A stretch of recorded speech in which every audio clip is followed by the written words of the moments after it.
Mesdames et messieurs, chers amis téléspectateurs de Prime News TV Bénin, bonjour. Soyez les bienvenus à la une de ce jour, 29 novembre 2021.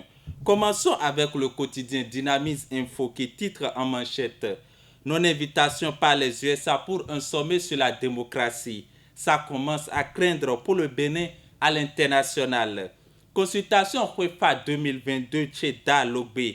Les sacrifices déjà effectifs. Des prières pour le chef de l'État et le Bénin. Tournons le regard sur Phoenix Info qui placade. En tournée dans le département de l'Alibori, le ministre Akotegnon rassure sur les réformes de la décentralisation. Circulation dans la ville de Cotonou. Les restrictions au minibus entrent en vigueur dès ce jour. Le quotidien Le Matinal affiche circulation des personnes et des biens à Cotonou. Mairies et préfectures réorganisent le transport urbain. 10 jours de campagne accélérée de vaccination contre la COVID-19. Plus de 300 000 personnes vaccinées. L'indépendant placade campagne nationale de commercialisation 2021-2022 du soja au Bénin. De belles perspectives en vue. Cancer de la prostate. Quels sont les bons réflexes à avoir?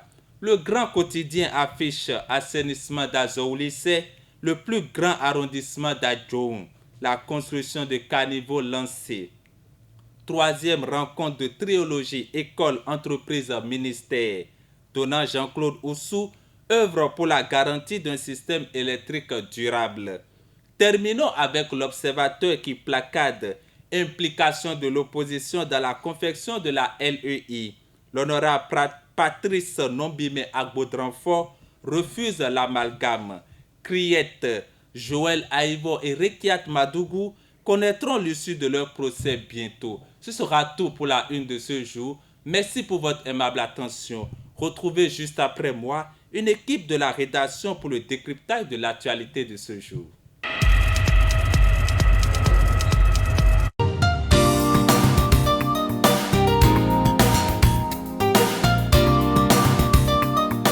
Judical Belogou, merci de nous avoir cédé le fauteuil ce matin. Mesdames, Messieurs, chers amis téléspectateurs de Prime News TV Bénin, après la une des journaux, l'actualité sur la circulation réglementée des minibus de Tokwa Tokwa nous intéresse. Et j'en parle ce matin avec mon confrère Michel Kanessou. Michel Kanessou, bonjour. Bonjour Cassius Samba. Désormais, 2 packs de stationnement pour les chauffeurs de transport Tokwa Tokwa. Je veux parler du pack de Vaudière et le pack de Pic-à-6 à Abattoir à Cotonou. Bonne nouvelle ou mauvaise nouvelle pour les acteurs du transport commun à Cotonou? Pour les acteurs du secteur du transport en commun, il faut dire que c'est une décision un peu très dure, puisque regardez la densité de l'étendue, je vais dire, de la commune de Cotonou. Il y a beaucoup de personnes qui se livrent à cette activité-là pour quand même survivre. Maintenant, dire que il faut réglementer cela et permettre à ce que 2 parcs seulement dans la ville de Cotonou puissent contenir ces minibus, c'est un peu difficile pour ces gens-là de s'en sortir. Encore que ce n'est pas seulement les minibus, il y a aussi les taxis.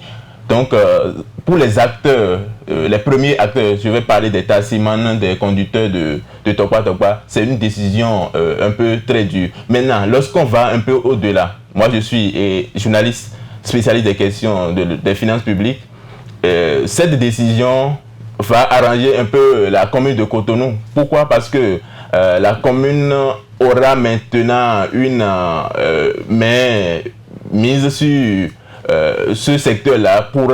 La commune pourra réellement profiter de ce secteur à travers les tickets, à travers les taxes que les conducteurs peuvent payer, puisque entre-temps, on les voit, ils peuvent se lever de leur maison, commencer par prendre des gens, depuis ils les vont, et comme cela, ils vont directement à Tokwa. On n'arrive pas à prendre ce qu'ils doivent à l'État ce faisant. Alors, à partir de ce lundi 29 novembre 2021, ces minibus dont nous parlons de Tokpa Tokpa ne pourront plus envahir nos rues comme ils le faisaient, au-delà des finances dont vous parlez. Est-ce que vous ne pensez pas que avoir tout le cortège de nuisances, de désagréments que causent ces minibus, avoir la façon dont ils squattent nos rues à Cotonou, est-ce que vous ne pensez pas que c'est également une bonne nouvelle pour la mobilité des citoyens, des paisibles populations et pour la sécurité? C'est en ce sens, est-ce qu'on peut dire que c'est une bonne nouvelle? Parce qu'il faut d'abord regarder les conducteurs de taxi moto. C'est eux qui sont les plus nombreux, je vais dire, à Cotonou. C'est eux qui... Et quand on parle d'accident de circulation, souvent c'est les taxis moto. Puisque c'est quand on rentre dans le secteur du transport, je veux parler au niveau des auto-écoles, on a l'habitude de nous apprendre que ceux qui sont en moto, c'est des usagers vulnérables. Donc ils sont vulnérables après ceux qui sont en train les piétons. Donc c'est eux qui sont plus vulnérables et c'est eux qui sont encore en masse. Donc moi je pense que pour désengorger vraiment la ville de Cotonou, le mieux serait de penser également à densifier un peu le réseau de transport en commun et réduire un peu l'entrée des motos dans la ville de Cotonou. Cela va faciliter plus la mobilité, la circulation que de s'attarder sur les minibus. Bon, bien vrai, il y a quelque chose qui est derrière, comme je l'ai dit tantôt. Il y a une idée qui sous-tend cela. L'idée là, c'est quoi? C'est que il faudrait qu'on réglemente la circulation, accroître les recettes. Donc voilà un peu ce que je peux dire à propos. Bon, je pense également que en ce qui me concerne, qu'il s'agit quand même d'une bonne nouvelle pour la fluidité en termes de libre circulation des personnes et des biens, parce que quoi qu'on dise, ça va être un début de résolution, ça va être un début de facilitation, d'accord, de circulation pour les populations qui ne sont pas forcément impliqués dans ce transport-là. Je voudrais parler des usagers autres que ceux-là qui se retrouvent à bord de ces minibus de Tokpa Tokpa pour aller vaquer à leurs occupations.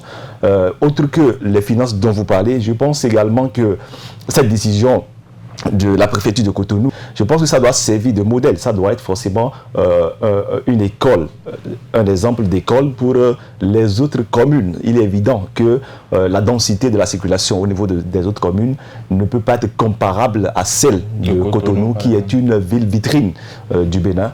Est-ce que on peut envisager également stationner les taximans de Zémidian quelque part, comme on vient de le faire pour... est-ce que la chose techniquement est faisable? Je sais que vous n'êtes pas technicien de circulation, mais bon, est-ce que selon vous... Bon, il faut dire, avant de répondre à votre question, j'aimerais, puisque vous avez parlé tout à l'heure qu'il faudrait que les autres communes aillent à l'école de la commune de Cotonou, j'aimerais saluer au passage également l'équipe communale de la mairie de Parakou qui a récemment pris également une décision. Eux, ce n'est pas les Tokpa Tokpa, puisqu'il n'y a pas de Tokpa à Parakou, mais c'est plutôt les tricycles qui sont interdits de circulation entre 7h et 18h. Donc, cela va permettre également de réduire les accidents de circulation. Ça veut dire que le souci de réglementer la circulation est généralisé. C'est généralisé. Et les actuels dirigeants, je crois qu'ils sont en train de penser à cela. Revenons à votre question. Vous avez demandé à savoir si est-ce qu'on peut envisager la création de parcs pour les motos, les taxis motos, les Zémidiaman. Oui. Bon, vous avez voulu... Est-ce que ce mot est déjà reconnu par l'Académie française? Bon, c'est pourquoi je veux... Mais il faut quand même qu'on... Évidemment, parce que ça fait partie de notre quotidien. Donc voilà, je pense que en le faisant, ça va permettre également de réduire... En fait, vous rejoignez ce que j'étais en train de dire au début. Si on arrivait à réglementer ce secteur également, ça va désengorger plus la circulation. La circulation. Oui, mais avoir le nombre, c'est des milliers, hein, c'est des milliers de personnes, c'est des milliers de conducteurs de taximans de Zémidian qui sont à Cotonou.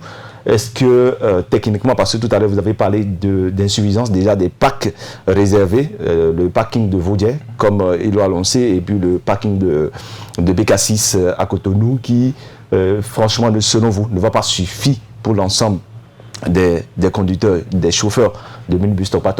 C'est pour ça que j'ai posé la question, est-ce que techniquement, parce que ça va nous aider aussi, hein? Moi je suis très content si un jour on arrive à trouver un lieu ou un parking ou des parkings pour les émigrants, pour qu'ils restent aussi dans leur coin et que si les populations en ont besoin, ils aillent chercher. Mais je suis en train de vouloir croire que techniquement la chose n'est pas faisable, totalement faisable. C'est pour ça que je vous ai posé la question. Non, c'est bien faisable. S'il y a la volonté, c'est bien faisable, puisque aujourd'hui, on ne peut pas dire qu'il n'y a pas de parc pour les motos, les taxis-motos, les émigrants à Cotonou. Il y a toujours des parcs. Seulement que ces parcs-là sont souvent utilisés pour les débats entre les émigrants, pour se reposer. Donc voilà un peu, ce n'est pas tellement pratique. Les clients ne vont pas souvent là-bas pour chercher de moyens de transport. Mais on peut toutefois le faire également, puisque si comme je l'avais dit, si on essaie quand même de privilégier le transport en commun, et cela va réduire un peu leur effectif également.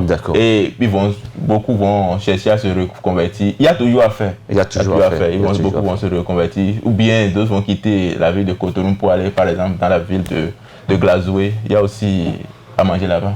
Mesdames, Messieurs, chers amis téléspectateurs de Prime News TV, c'est vrai, nous ne sommes pas dans le secret des dieux, on imagine, sinon j'ose croire que ces responsables qui ont pris cette décision de réglementer la circulation des minibus Topa à Cotonou sont également en train de penser à la situation des autres moyens de transport, des autres moyens de transport communs, même si le émigrant n'est pas un transport commun en tant que tel, c'est quand même également une source de nuisance pour les petites populations, parce que quand vous voyez la manière dont les émigrants freinent en voulant prendre leurs clients au bord des voies, ce n'est pas aussi évident que ça, ce n'est pas bien pour la sécurité, c'est ce que j'allais dire.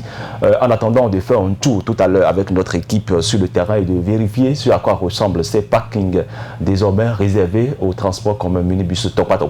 Mesdames, Messieurs, chers amis téléspectateurs, ce sera tout pour ce décryptage. Michel Kanissou, votre dernier mot. Je lance mon mot de fin à l'endroit du préfet de la ville de Cotonou. Ce qui est sûr, nous allons expérimenter cette décision qu'il a essayé de prendre et nous allons voir, tirer les conclusions. Ça a toujours été comme ça. Il faudrait que ça commence quelque part. Il faudrait que ça commence véritablement quelque part. Et nous allons en appeler à la conscience de ces chauffeurs, conducteurs de taxi Topa. Soyez, cher monsieur, responsables vis-à-vis de cette décision pour le bien-être de votre activité et pour le bien-être et la sécurité des citoyens, la sécurité des populations. Nous allons mettre un thème à ce décryptage. Portez-vous bien. Merci de nous avoir suivis et à bientôt.